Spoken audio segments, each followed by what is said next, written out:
unataka nyanya pamoja na juice? Karibuni bwana. Huyu dada huyu mwanawe? Mwanangu huyu. Ndio watatu.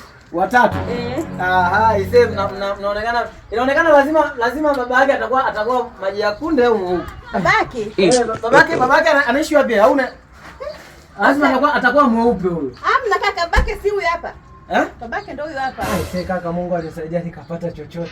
Wewe umesikia? Umesikia? Ngoja kwanza wewe. Unasema mtoto wa nani? Babake ndio huyu hapa. Babake ndio huyu? Ndio babake huyu. Wewe tupatie basi juice hiyo. Nakuja. Shika kwanza hiyo. Naenda kuchukulia juice. Nakuja. Mbona unarudisha tena hela? Ngoja kwanza mlete huyo mtoto. Yaani sitaki niongee iwaje kwa vitendo. Umesikia dada? Kalia kwa huko. Kalia kwa huko. Nataka tufanye mambo kwa ushahidi. Hivi wewe utasema huyu kweli ni babake?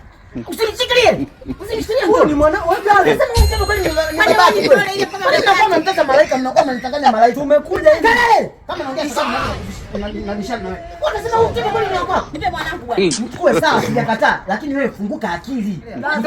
Hata kama naongea na wewe ndio siwezi nikahudumia watu ambao sio wa kweli. Siwezi. Hii ni hela sasa. Wewe sitaki niongee nionekane na maneno. Mtoto wako wa kwanza naye ni mweupe au ni mweupe kama huyu? Basi wanabadilisha hospitali. Nenda bwana, sitaki masuala kwanza. Basi tuhudumie. Nikuhudumie nini? Sasa nikahudumia watu ambao sio wa kweli. Sasa nikahudumia hapa watu wa kweli. Natoka mimi baba yako. Hakuna ubunifu duniani wa design kama hiyo, maskini ya Mungu. Jamani, hata kama anabadilishia watoto wanaonea nyinyi. Umesikia? Hata kama anabadilishia. Na kama wewe mtoto wa kwanza mmesema ni mweupe.